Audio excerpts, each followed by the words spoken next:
Everyone, आज हम पढ़ेंगे क्लास 8 का पोएम और पोएम का नाम है डैफोडिल्स और इसके पोएट हैं विलियम वर्ड्सवर्थ। विलियम वर्ड्सवर्थ का जन्म 7 अप्रैल 1770 में हुआ था और उनकी मृत्यु 23 अप्रैल 1850 में हुआ था। तो विलियम वर्ड्सवर्थ वो एक नेचर लवर थे, उन्हें प्रकृति से बहुत प्यार था और इसलिए ज़्यादातर उनका पोएम हमेशा नेचर बेस्ड होता है। जब भी वो कहीं जाते थे, फ्री टाइम रहता था तो वो नेचर के बीच में जाते थे और जो कुछ भी वो देखते थे वे अपने उस एक्सपीरियंस को पेन डाउन करते थे, मीन्स वो लिखते थे। और आज का जो पोएम है डैफोडिल्स वो भी उनमें से एक है। तो चलिए हम स्टार्ट करते हैं। पोएम का नाम है डैफोडिल्स। तो सबसे पहले हम ये जान लेते हैं कि ये डैफोडिल क्या होता है। ये डैफोडिल एक फ्लावर का नाम है, एक फ्लावर का नाम है जो कि येलो कलर का होता है। जैसा कि आप इस पिक्चर में देख सकते हैं, ये एक डैफोडिल है। तो चलिए स्टार्ट करते हैं poem. I wandered lonely as a cloud that floats on high over vales and hills. Poet कहते हैं कि एक बार वो घूम रहे थे, इधर उधर वो घूम रहे थे। आई वैंडर्ड, वैंडर्ड मीन्स बिना किसी काम के इधर उधर घूमना। तो जिस तरह से एक क्लाउड, एक बादल, वो इधर उधर हमेशा मंडराते रहता है, उसी तरह पोएट को भी जब भी फ्री टाइम मिलता था वो इधर उधर घूमते थे। तो वो अपने आप को बादल से तुलना करते हैं और वो कहते हैं कि जिस तरह से बादल floats on high over vales and hills, जिस तरह से एक बादल घाटी के ऊपर जाता है, पहाड़ों के ऊपर जाता है, उसी तरह से वे भी बिना काम के इधर उधर घूम रहे थे। When all at once I saw a crowd, a host of golden daffodils। आप देख सकते हैं इस पिक्चर में कि ये पूरा का पूरा जो बागान है, जो जगह है, उसमें डैफोडिल्स फूल लगा हुआ है। तो पोएट कहते हैं कि जब वो बादल की तरह बिना काम के घूम रहे थे, तभी अचानक से वो देखते हैं When all at once I saw a crowd, उनको भीड़ दिखा। और वो भीड़ किस चीज़ का था? Golden daffodils.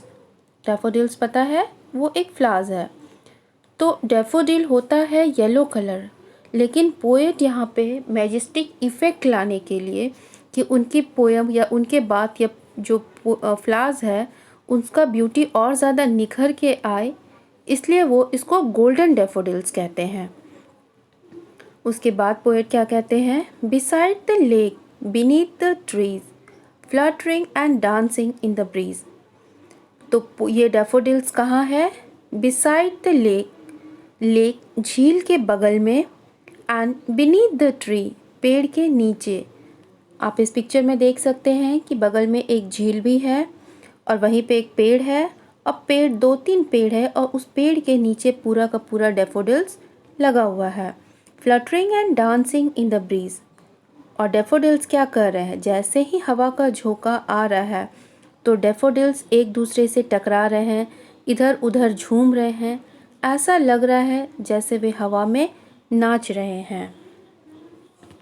तो उम्मीद है आपको समझ में आ चुका होगा यहाँ तक का। तो चलिए अब नेक्स्ट पैरा स्टार्ट करते हैं। Continuous as the stars that shine and twinkle on the milky way. तो पोएट कहते हैं कि जब ये डैफोडिल्स झूम रहा था, नाच रहा था, तो देखने में कैसा लग रहा था?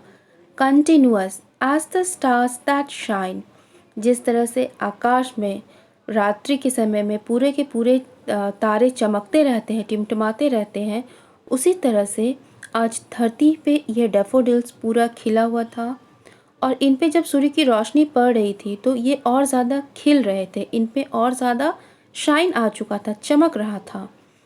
तो यहाँ पे पोएट डैफोडिल्स की तुलना तारों से करते हैं कि जिस तरह से तारे चमकते हैं उसी तरह से आज ये डैफोडिल्स चमक रहा था। And twinkle on the milky way. Milky way क्या होता है? मिल्की वे गैलेक्सी है। जिस तरह से हम लोग जिस गैलेक्सी में रहते हैं, उसको कहते हैं मिल्की वे। तो जिस तरह से मिल्की वे में तारे चमकते हैं, टिमटिमाते हैं, उसी तरह से आज इस धरती पे ये डैफोडिल्स चमक रहे थे। अब इसके बाद पोएट क्या कहते हैं, they stretched in never ending line along the margin of a bay. और ये जो डैफोडिल्स था वो एक ऐसा लग रहा था कि वो एक लाइन से लगे हुए हैं और उसका कि कहीं पे कोई भी एंड नहीं हो पा रहा है। जहाँ तक वो देख सकते हैं वहाँ तक उनको वो डैफोडिल्स दिख रहा था। They stretched in never ending line, लग रहा है कि वो एक लाइन से ऐसे लगे हुए हैं कि वो लाइन कभी ख़त्म ही नहीं होगी। फिर पोएट क्या कहते हैं, 10,000 saw I at a glance, tossing their head in sprinkling dance। तो उनको लगता है कि वो एक बार में 10,000 10,000 डैफोडिल्स एक साथ देख रहे हैं। आप पिक्चर में भी देखिए कि कितने सारे डैफोडिल्स हैं।